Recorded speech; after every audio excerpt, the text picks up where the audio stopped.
আগে যদি জানতাম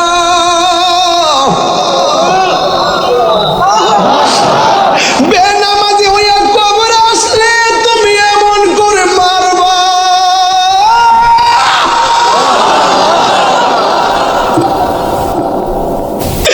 আগে যদি জানতাম তুমি এমন ভাবে শাস্তি দিবা গো, তাহলে কোনদিন আমরা নামাজ ছাড়তাম না। আল্লাহ আর একটা বার দুনিয়াতে যাওয়ার সুযোগ দাও, আমরা একটা সেজদাও কম দিতাম না গো। আল্লাহ বলবেন না না, সুম্মা ইলাইহি তুরজাউন, তোমরা যারা মৃত্যু গ্রহণ করার পর আমার দিকে ফিরে আসবে আর ফিরে যাওয়া যাবে না গো। এমন ভাবে কবরে কান্না করবে। আরে আপনার যদি বেলায়েতের চোখ থাকে, আপনার যদি বেলায়েতের কান থাকে গো, আপনি কিন্তু বাজান বুঝবেন। কারণ এই কবরের ভিতরে মানুষ কেমনে চিল্লাইতেছে। একটা বার কর না আল্লাহ, দুইবার কর আল্লাহ, তিনবার কর আল্লাহ। যেইভাবে আল্লাহ আল্লাহ ডাক দিয়েছেন বিকট আওয়াজ হয়েছে, এর চাইতে কঠিন আওয়াজ হইতেছে বোয়ালখালীর গোরস্থানে। তারা বলতেছে বাঁচাও বাঁচাও বাঁচাও বাঁচাও। যৌবনকালে যার ইবাদত বেশি, আমার নবী আপনার নবী বলেন এদেরকে টেনে টেনে আমার আল্লাহ ওই মুহূর্তে আরশের ছায়া দিবেন। যেই মুহূর্তে মা বলবে নাফসি নাফসি, দাদা বলবে নাফসি নাফসি, নানা বলবে নাফসি নাফসি। মা বাবার সামনে দিয়ে সন্তান যাবে, এরপর মা পরিচয় দিবে না। যার যেমনে নাফসি নাফসি বলে তারা কাঁদবে, নাফসি নাফসি বলে কাঁদবে। হাঁটু পানিতে সাঁতারে কাটবে, গিরা পানিতে সাঁতারে কাটবে। নাই নাই, এদেরকে আপনজন হিসাবে কেউ নাই।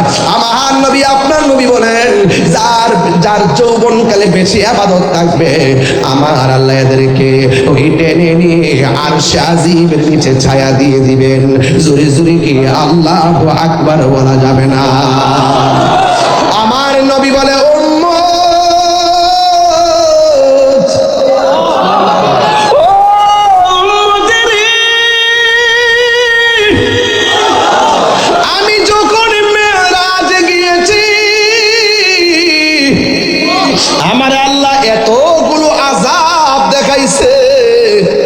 সবচাইতে বেশি আযাব দেখলাম কবরের আযাব। জোরে কোন কিসের আযাব? কবর বড় সাংঘাতিক জায়গা রে। আমার মতো কত যুবক অকালে মৃত্যুবরণ করে কবরে চলে গেছে, বছরের পর বছর চলে গেছে। এখন তার চেহারাটা আমরা ভুলে গেছি। মানুষ ভুলে যায়, মানুষ মনে রাখে না। দুনিয়ার মানুষ বড় স্বার্থপর, কথা কোন ঠিক কিনা? এই দুনিয়ার মানুষ টাকার ভাগ নেওয়ার জন্য কামড়া কামড়ি করে, কিন্তু কবরের আযাবের ভাগ কেউ নেই না রে বাবা। এই জন্য আমার নবী আপনার নবী বলেন আমি যখন মেরাজে গিয়েছি, আমি দেখলাম সব চাইতে কঠিন হলো কবরের আযাব। এই কবর আযাবের ভিতরে বেনামাজির আযাবটা বড় ভয়ঙ্কর। ও যুবকের দল, আপনারা জবান খুলে বলেন নামাজের দরকার আছে না নাই? এবার নবীরে প্রশ্ন করা হয়, নবী গো, ও বোয়ালখালীর মা, ও বোয়ালখালীর বোন, তোমরা কিন্তু জান্নাতে যাওয়া অনেক সহজ সহজ। এই জন্য নামাজে দাঁড়ায়া যান। স্ত্রী যদি নামাজ পড়া স্বামীর জন্য দোয়া করে, ওই স্বামীর ব্যবসার মধ্যে বরকত নাজিল হয়ে যায়। স্ত্রী যদি স্বামীর জন্য দোয়া করে, আল্লাহ পাক তারে বালা মুসিবত থেকে হেফাজত করে। এই জন্য মা ওয়াজটার আজকে ঘরে নিয়ে যাবেন। আজকে আমার নরম বিষয় দিয়েছেন, নরম বিষয়। যদি পারেন শেষ বেলায় চোখের পানি ফালায় ফালায় বাড়িতে চাইবেন, দেখবেন দোয়া করার সময় আমার আল্লাহ আপনার আপনজনদের কবরে নূরের বাতি জ্বালাইতে পারে কি পারে না? এই জন্য আমার নবী বলেন আমি মেরাজে গিয়েছি, আমি দেখলাম সব চাইতে কঠিন হলো কবরের আযাব। আর কবরের মধ্যে সবচাইতে বেশি আযাব হয় একমাত্র বেনামাজির জন্য। তিনটা শাস্তি আল্লাহ অবধারিত করে রাখছে। এখন বোয়ালখালীর মানুষ প্রশ্ন করবেন, তাহলে তিনটা আযাব কি কি? এক নম্বর আযাবটা নোট করেন।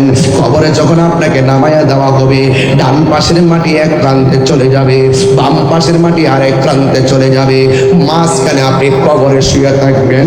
ওই কবরের ভিতরে যখন শুয়ে থাকবি, ডান পাশের মাটিগুলি এমন জোরে একটা চাপা মারবো, বাম পাশের মাটিগুলো এমন জোরে একটা চাপা মারবে, ডান পাশের হাড্ডিগুলো বাম পাশের হাড্ডির ভিতরে ঢুকে যাবে, বাম পাশের হাড্ডিগুলো ডান পাশের হাড্ডির ভিতরে ঢুকে যাবে।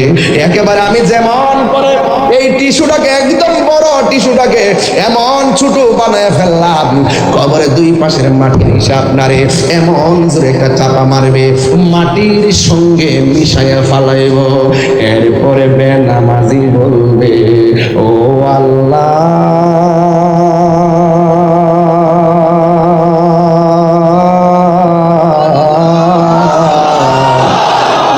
আগে যদি জানতাম।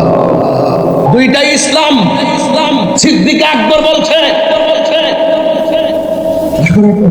নবীজিকে গালি দিয়েছে, হেদায়েতের দোয়া করে। আর ওমর বলছে, নবীকে গালি দিয়েছে, তার সাহসটা কত? তলোয়ার বের করে কল্লা ফেলে দাও। মান সাব্বা নাবিয়ান ফাকতুলহু, যে নবীকে গালি দিবে তার গর্দান উড়াইয়া দিতে হবে। ঠিক কি না বলেন?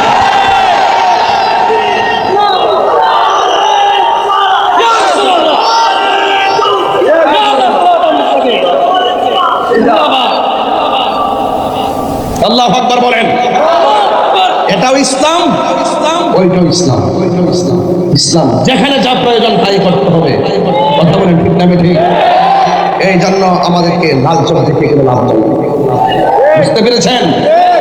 যুব সমাজ, তোমরা যদি অ্যালার্ট থাকো, 24 ঘন্টার ভিতরে মাদক নামক ফাঁপাকে 24 গজ মাটির নিচে ঢুকাইয়া দেওয়া সম্ভব। তোমরা যদি রাজি থাকো, তোমরা যদি মানবিক যুদ্ধ হও, এই দেশে সুষম বন্টন নীতির আলোকে যদি যাকাতের টাকাগুলো বোয়ালখালীর ঘরে ঘরে পৌঁছায় দেওয়া হয়, এই বোয়ালখালী একটা গরিবও থাকবে না। কথা বলেন।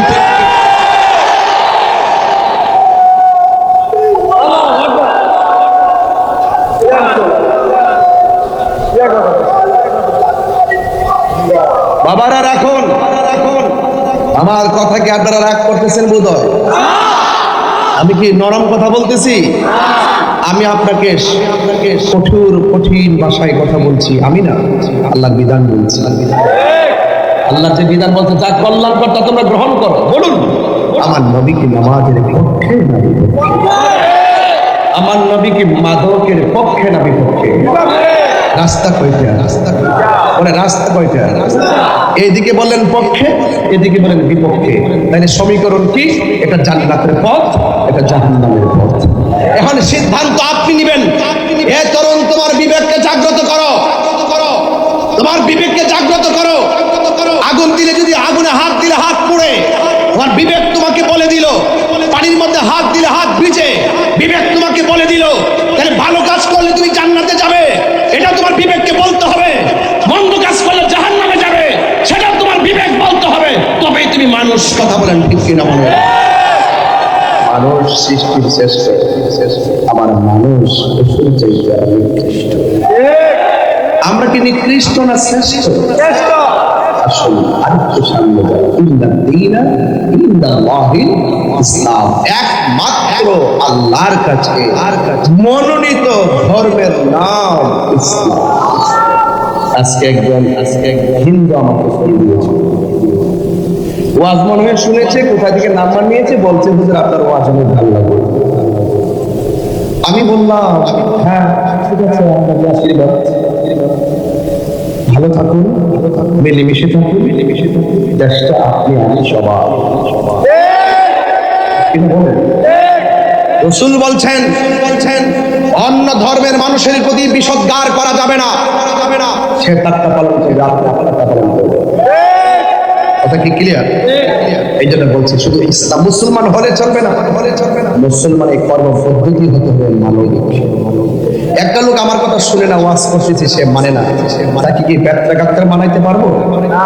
বলছে তুমি দিনের দাওয়াত গুলো পৌঁছে দাও, তোমার দায়িত্ব পৌঁছে দেওয়া। জবান খুলে বলেন হেদায়েতের মালিক কে? আল্লাহ। আর বরকে হেদায়েতের মালিক কে? এরপর যদি লাইনে না আসে, ওই যে খাতামাল্লাহু আলা কুলুবিহিম, আল্লাহ যার কলবে মোহর মেরে দিয়েছে, আপনি তাকে যতই বোঝান। কুকুরের লেজ বুঝেন? কুকুরের লেজকে চলে যাচ্ছে, আচ্ছা যান না, অনেক কষ্ট লাগিয়ে কুকুর চিনেন আপনারা? কুকুরের লেজকে আপনি দেখবেন, যতই দেখবেন পাথর দিয়ে লেজের ভিতরে বাম দিয়ে 1 মাস শোয়ায় রাখেন, 1 মাস পরে লেজ ছেড়ে দিবেন, দেখবেন আবার গোড়ায় বাঁকা হয়ে গেছে। এসে লোক আছে, যদি আপনি আপনার হেদায়েত যদি না থাকে, আমি একদিন ওয়াজ করে আপনাকে হেদায়েত করতে পারবো। এই জন্য আমার ভাইয়েরা, আজকের ওয়াজ, ইয়া আইয়ুহাল্লাযীনা আমানু দুখুলু ফিস সিলমি কাফা, হে ঈমানদারগণ, তোমরা ইসলামের মধ্যে পরিপূর্ণভাবে প্রবেশ করো। তোমরা ইসলামের মধ্যে পরিপূর্ণভাবে প্রবেশ করো। এখন অর্ধেক মানবেন না, চলবে? এই জন্য বলবেন ইবাদত পাওয়ার মালিক কে? আল্লাহ রাব্বুল আলামিন বলেন, ওয়া ক্বাদা রাব্বুকা আল্লা তা'বুদু ইল্লা ইয়্যাহু ওয়া বিল ওয়ালিদাইনি ইহসানা। আল্লাহ রাব্বুল আলামিন বলেন, তোমাদের উপরে ইবাদত করাকে আবশ্যক করে দেওয়া হয়েছে। ও আমার বোয়ালখালীর বাবা, জবানটা খুলে বলো সেজদা পাওয়ার মালিক কে? আর বড় করে বলি কে? আল্লাহ বলছেন তোমাদের উপরে ইবাদত করাকে আবশ্যক করে দেওয়া হয়েছে। আল্লাহ তা'বুদু, তোমরা ইবাদত করবে না, ইল্লা ইয়াহু, একমাত্র আল্লাহ ছাড়া। কথা কোন ঠিক কিনা? সেজদা পাওয়ার মালিক কে? ইবাদত পাওয়ার মালিক কে? এই জন্য যুবক, আমার নবী যখন ঈদে মিলাদুন নবীর চাঁদে বারাইরে বিলাল, যখন তিনি দুনিয়াতে যেমন তাশরীফ এনেছেন, দুনিয়া থেকে মহান রবের দিদারে চলে গিয়েছেন, যাওয়ার সময় আয়েশা সিদ্দিকা রাদিয়াল্লাহু তাআলা আনহা কে ডাক দিয়ে, আয়েশা, সালাত সালাত সালাত, নামাজ নামাজ নামাজ। কয়বার বলছেন? আরে কোন কয়বার? আমার নবী ডাক দিয়ে, আয়েশা, ও আয়েশা, মিসওয়াকটা আমাকে দাও। আয়েশা সিদ্দিকা মিসওয়াকটা হাতের মধ্যে নিয়ে সুন্দর করে মিসওয়াকটা দেখছেন, একদম শক্ত শক্ত দেখা যায়। এবার শক্ত শক্ত মিসওয়াকটা আয়েশা সিদ্দিকা নিজের দাঁত দিয়ে নরম করতে গেলেন। নরম করতে যাইয়া মিসওয়াকের গুড়ার মধ্যে কিছু নবী পাকের ফটো মুবারক লেগে আছে। আয়েশা সিদ্দিকা ডাক দিয়া কয়, জগৎবাসীরারি, ও জগৎবাসীরা, আল্লাহর হাবিবের মিসওয়াক মুবারকটা যখন আমি শক্ত দেখছি, আমি যখন মিসওয়াকটা আমার দাঁত দিয়ে নরম করতে গেলাম, তাকাইয়া দেখি মিসওয়াকের গুড়ার মধ্যে নবীর থুতু মুবারক লেগে আছে। আমি আয়েশার মুখের মধ্যে, আমি আয়েশার জিহ্বার মধ্যে কত স্বাদের খাবার লাগাইছি, আমার নবীর থুতু মুবারকের মতো এত স্বাদ লাগে না।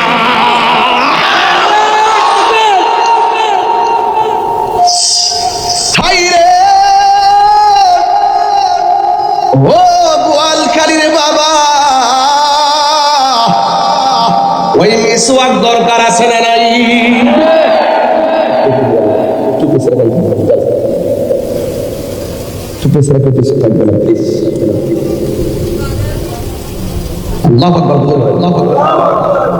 কষ্ট হচ্ছে আপনাদের? বুঝতে অসুবিধা হচ্ছে? তাহলে মিসওয়াক দরকার আছে না নাই? আর বড় করে বলে মিসওয়াক দরকার আছে না নাই? আল্লাহ বলছেন, আমি আল্লাহ ছাড়া কারো ইবাদত করা যাবে না। তাইলে ইবাদত করব কার? ও আমার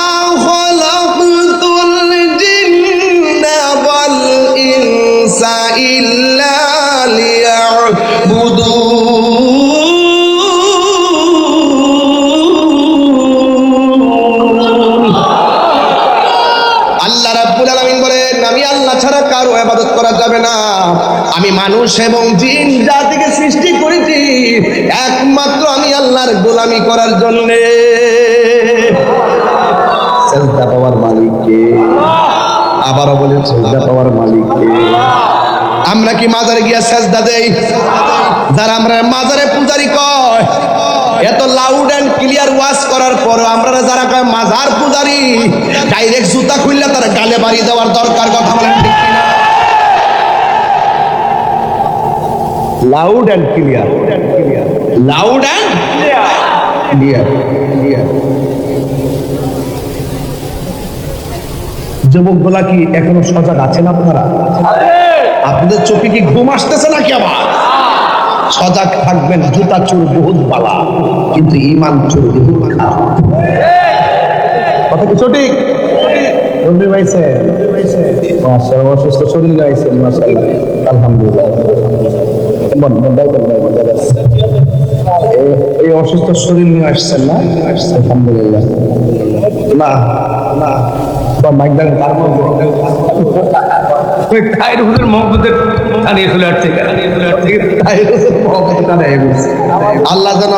আল্লাহ যেন সেবা দান করে। আমিন। বাবা একটা কথা বলি, মিলেমিশে বাংলাদেশ। কথা বলেন ঠিক কিনা? ভালোবাসলে ভালোবাসা পাওয়া যায়। কথা বলেন ঠিক কিনা? বলেন। আমি বলতে চাচ্ছি এটাই যে আমি, আপনি, আমরাই বাংলাদেশ। ঠিক কিনা বলেন? যেখানে করে মারামারি, মারামারি, কাটাকাটি, ধরাধরি, হিংসা, প্রতিহিংসা, ভালোবাসা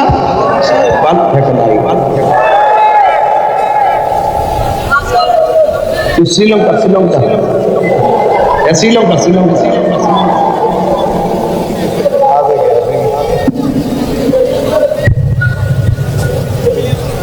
আপনারা কি ব্যাপার? এই এলাকার এর চাইতে বড় জায়গা নাই? বাবা জানি এলাকায় কি এর চাইতে বড় জায়গা নাই? সেখানে করলেন না কেন? পানি উঠে গেছে। আরে পানিতে দিয়ে দিতেন, দেখবেন নৌকা নিয়ে হাজির হয়ে গেছে। পানিতে দিয়ে দিতেন, দেখবেন এরই ক্ষেত, ধান ক্ষেত লাগাই নিচ্ছে। কথা একবার মেশিন লাগাই দিয়ে সব পানি নিষ্কাশন করা হয় সেখানে এরই ক্ষেত। আজকের পোলা পান্ডে একটু সাইজ করুন। আজকে ওয়াদা করতেই, আজকে ওয়াদা করতেই। আমার বিষয় কিন্তু দিচ্ছে খুব নরম বিষয়, কিন্তু আমার পোলা পানগুলো যা কথা আনতে যায়, যা প্রয়োজন তাই বলবো। কথা কম ঠিক কিনা? নামাজের ওয়াজ শুরু করছি, এখন কথা কন, নামাজ লাগবে কিনা? নামাজ পড়া কি ফরজ? নামাজ পড়া কি বিধান কার? আল্লাহ বলছে আমি আল্লাহ ছাড়া কারো ইবাদত করা যাবে। জিয়ারতের ইবাদত কি এক জিনিস, আর জিয়ারতের ইবাদত কি এক জিনিস? Careful, careful.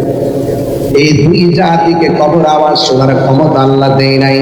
ওই কবরের কান্নাকাটির আওয়াজ যদি দুনিয়ার কোনো মানুষ শুনতেন, এমন ভয়ঙ্কর আযাব, ভয়ঙ্কর আওয়াজ, মানুষের কানের পর্দা ফেটে মানুষ মারা যেত। এই জন্য মানুষকে শোনার ক্ষমতা দেয় নাই। এরপরে কেন দেয় নাই? কারণ মানুষ এবং জিন জাতির হিসাব হবে। এই জন্য আমার যুবক ভাইরা, আমার আল্লাহ মানুষ এবং জিন জাতিকে সৃষ্টি করেছেন ইবাদত করার জন্য। আফদালুল ইবাদতুস সালাত, সর্বোত্তম ইবাদত হলো নামাজ। এই নামাজের ভিতরে ফজিলত আছে না নাই? আল্লাহর হাবিব বলেন, যেই ব্যক্তি নামাজ পড়বে, ওই নামাজ পড়ার আগে যারা ওযু করবে, ওযু করার সময় যারা বিসমিল্লাহ বলে ওযুটা শুরু করবে, জবানটা খুলে বলেন কি বললাম? আর জোরে বলেন কি বললাম? বিসমিল্লাহির রাহমানির রহিম। সবাই আমার সাথে পড়েন, বিসমিল্লাহির রাহমানির রহিম। এই বিসমিল্লাহ বলে যারা ওযু শুরু করবে, ওযু শেষ করার আগ পর্যন্ত আমার আল্লাহর ফেরেশতারা ওই ওযুকারীর জন্য গুনাহ মাফ চাইতে থাকে। আমি শুধু ফজিলত বলবো, জোরে আপনারা সুবহানাল্লাহ বলবেন, নাকি আমার মুখে বলতে হবে? জোরে বলেন সুবহানাল্লাহ। সময় তো যাবে, সময় তো যাবে।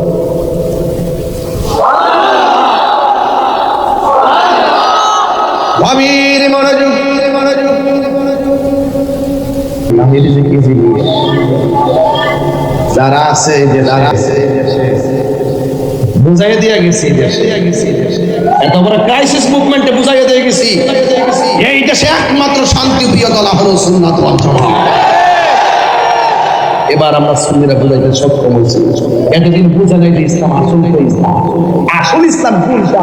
মনে করছে নামাজ পড়লে মাথা টুপি লাগাইলে ইডি বুঝি বড় হুজুর না, ঘুমটার তলে ফুলটার বাসা। আর নাম কোস না, নাম লাগাইস না, জরমান লাগাইস না, বল আপনার দিয়ে দেন। আরে মার্কাটা কি? আরো জোরে ভুলে গেছে। আরে না, মার্কাটা কি? ডাব্লিউ দেখে সঙ্গীত বানাবো। এই আমরা আসল কি লেগে হাসিটা সুন্দর না? অনেক সুন্দর হাসিটা না? মানুষও সুন্দর। এই কাছে আমার পাশে বয়ে থাকলে আবার কালা দেখা যায়, সুন্দর দেখা না না না একসাথে যাবো, যাই আমরা চা খাবো।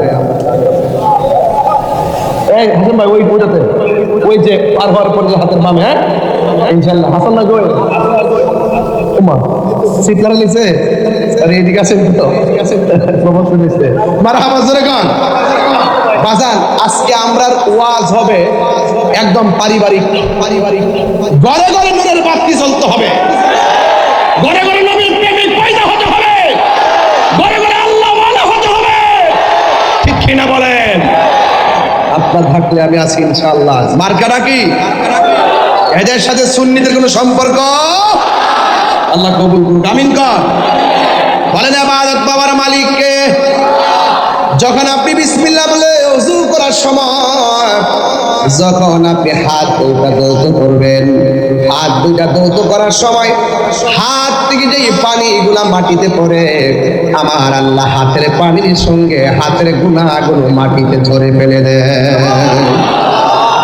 এরপরে যখন আপনি মুখের মধ্যে পানি দিবেন, ওই পানি দেওয়ার পর যখন আপনি গড়গড়া করে পানিটা ফেলে দিবেন, ওই মুখের পানির সঙ্গে আমার আল্লাহ আপনার মুখের গুনাহগুলো পানির সঙ্গে ঝরে ফেলে দেন। বন্ধুরি, আপনি যখন মুখের মধ্যে মুখমণ্ডল ধৌত করবেন, চোখ দিয়া যত গুনাহ করেছেন আমার আল্লাহ ওদের পানির সঙ্গে চোখের গুনাহগুলো ঝরাইয়া ফেলে দেয়।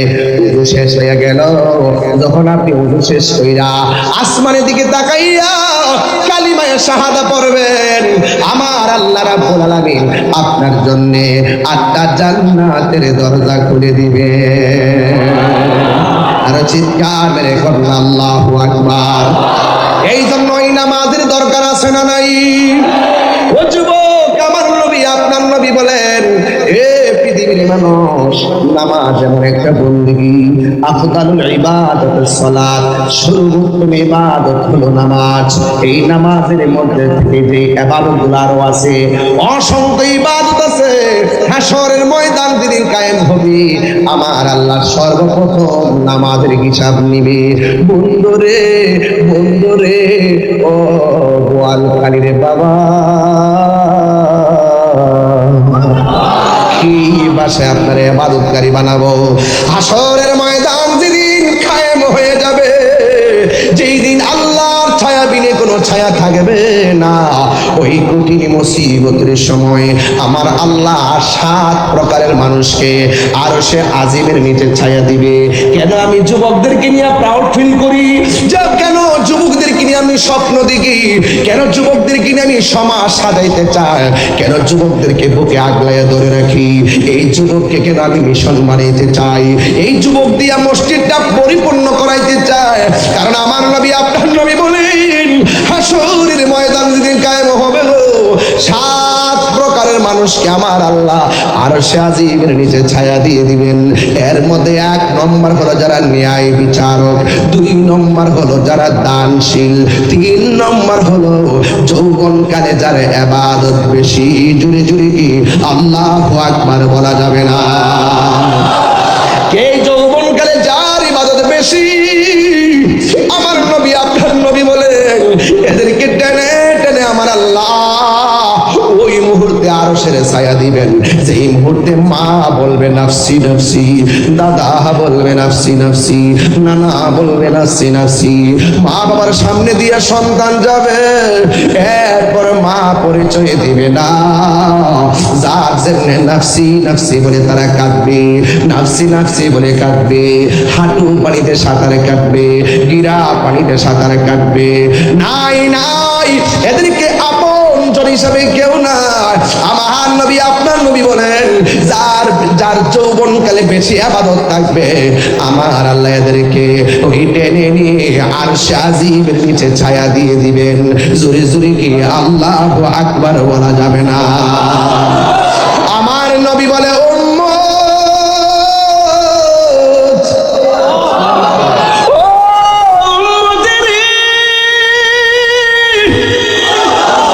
আমি যখন মেরাজে গিয়েছি,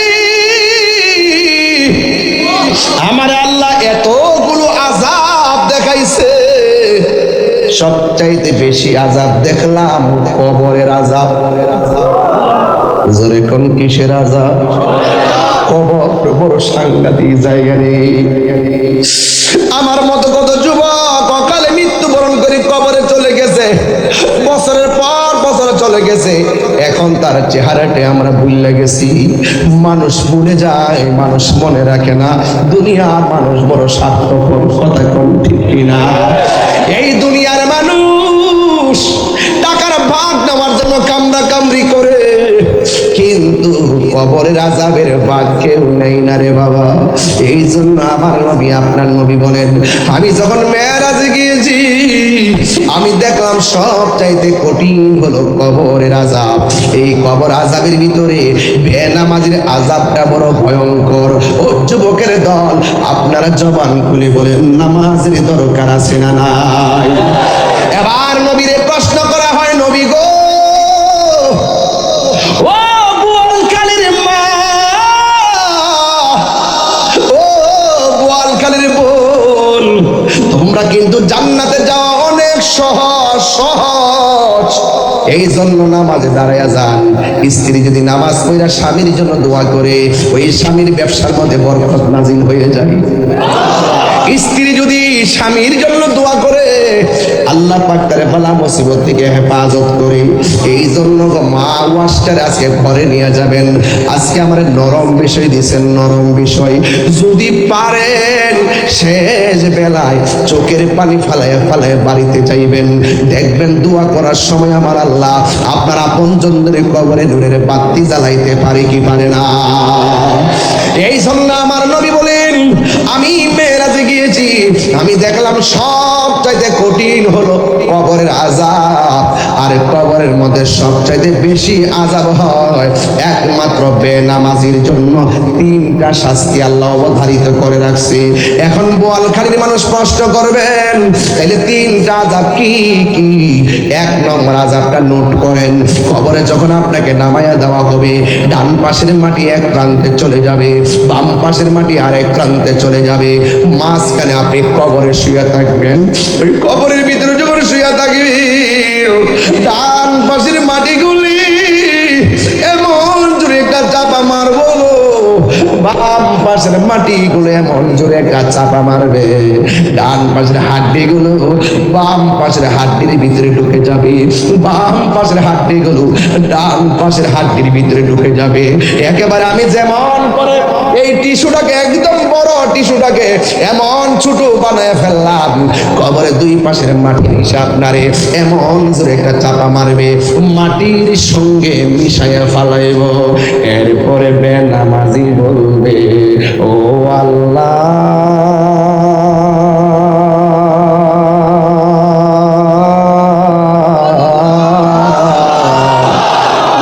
আগে যদি জানতাম, আগে যদি জানতাম,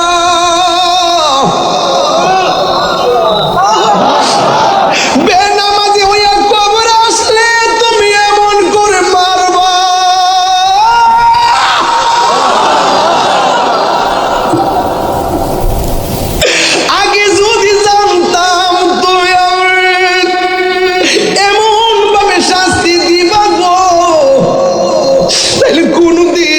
আমরা নামাজ ছাড়তাম না আল্লাহ।